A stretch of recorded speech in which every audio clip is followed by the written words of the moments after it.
The drive-thru was empty at 2:47 in the morning. That was normal. That was expected. That was the job. What wasn't normal was the order that came through the system 6 minutes before any car pulled up. 2 large fries, 1 large Coke, 1 apple pie. No voice, no customer, no car. Just a transaction sitting there in the queue waiting to be fulfilled. She almost ignored it. She wishes she had. Her name was Mara, 23 years old. Worked nights to pay for school. 3 shifts a week at a McDonald's off the highway. The kind of location that stayed open until 4 in the morning because the truckers needed somewhere to stop. It wasn't glamorous, but it was hers. She knew every corner of that building, every creak in the floor, every flicker in the overhead lights, every face that came through after midnight. The overnight crew was small. 4 people on a good night, 2 on a bad one. That night it was just 3 of them. Mara on the window, her manager Dale behind the counter, and a kid named Ricky on fryers.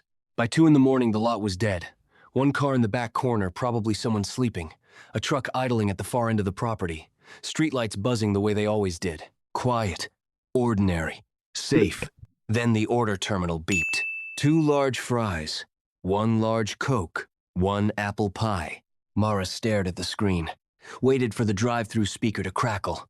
Waited for a voice. Nothing. She checked the payment. Cash. Processed through the speaker terminal at 2:47, but the drive-thru speaker had never activated. She called back to Dale, showed him the screen. He looked at it the way people look at things they don't want to deal with at 3 in the morning with tired eyes and 0 interest. Just make it, he said. If nobody shows, we eat it. So she made it. Bag on the counter. Order ready. And 6 minutes later, a car pulled up. Black sedan. No make she recognized. No plates she could read from where she stood. Engine running. Headlights on. Window already down. She leaned to the window with the bag and the drink. The driver's seat was empty. Not reclined. Not obscured. Empty. No one in the passenger seat. No one in the back. The car was running itself. She stood there, bag extended, not breathing. Dale appeared behind her. Looked at the car. Looked at her. Put the food in the window, he said quietly.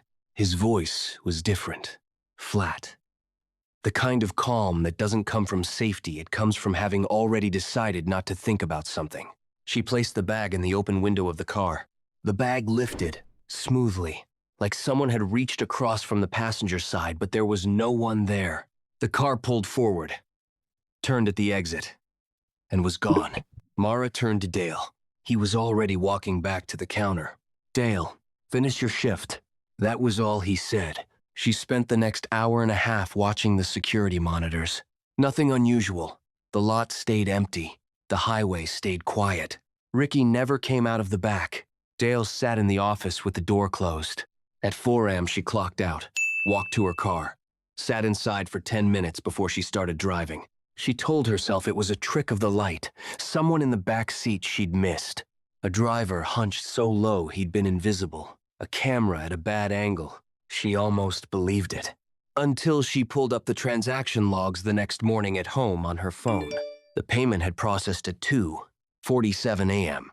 She verified the speaker activation logs. Every drive-thru order was logged when the speaker was triggered. At 2:47 a.m. the speaker had never been triggered. The system had accepted a cash payment from a speaker that was never opened. That wasn't possible. The payment couldn't process without speaker activation. She knew the system. She'd been trained on it. She emailed the regional manager. No response. She went back for her next shift 2 nights later. And she did something she knew she probably shouldn't.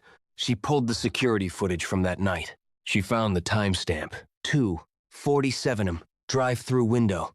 She watched herself lean out with the bag. She watched the bag move. She watched the car leave. Then she rewound frame by frame to see the license plate. The plate was visible for exactly 4 frames before the car turned. She wrote it down, looked it up. Not registered, not in any state database, not in any country she could find.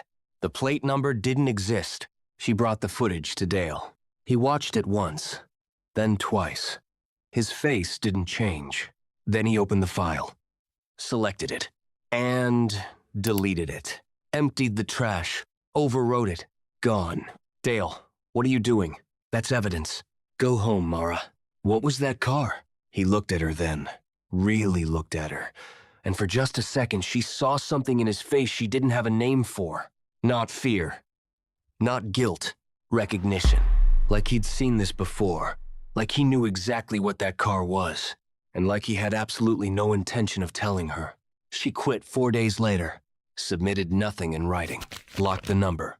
Left her uniform in the parking lot. She tried to forget about it. For a while, she almost managed it. She graduated. Got a job offer. Moved across the country. New city. Fresh start. Concrete proof that life continued, whether or not you understood everything in it. She found an apartment, found a routine, found a coffee shop she liked. And one night, 7 months after she moved, she came home late, hadn't eaten, and there was a McDonald's 1 block from her building. She sat in the drive-thru line, 3rd car back. She told herself it was fine. Different city, different franchise, different everything. She pulled up to the speaker. Before she could open her mouth, the voice on the other end spoke first, calm, unhurried. 2 large fries, 1 large Coke, 1 apple pie. Exact words. The order she'd made that night. The order she'd never spoken out loud. The order that had appeared in the system before any car had arrived. That order, coming out of a speaker in a city she had only lived in for 7 months. She didn't answer. She pulled out of the line, drove home, locked every door, and sat in the dark for a very long time. She posted about it online that night, a long thread. Everything. The order, the car, the empty seat, the bag lifting, the deleted footage, Dale's face, and now this. The thread went wide quickly.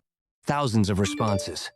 People sharing similar stories, drive-through orders placed without a voice, identical orders at locations they'd never visited, workers describing cars with impossible plates that came in the deep hours and left before anyone could process what they'd seen. She kept the thread up for 11 days. Then she received a message. No name, no profile picture. Account created the day before. You should know that the order is not for you. It is never for you. Stop looking for the car. She took a screenshot and deleted the thread. She tried to find Dale, searched his name, looked up the restaurant location, found it had closed 8 months after she left. No reason listed, just closed. She found one other employee from that shift, Ricky. Sent him a message. He replied once. 2 words. Don't ask. Then he deactivated his account. And that's where it ends. Not because there's nothing more to find, but because the people who might know stopped talking. Every single one of them. At the same time, Mara doesn't use drive-thrus anymore. She's said as much in the few messages she still replies to. Not out of fear, she says. Out of understanding. She doesn't know what that car was. She doesn't know how an order processed before a speaker opened. She doesn't know how a voice 700 miles away knew exactly what to say. But she knows one thing with absolute certainty. Whatever pulled up to that window at 2:47 in the morning, it wasn't hungry. It was checking something.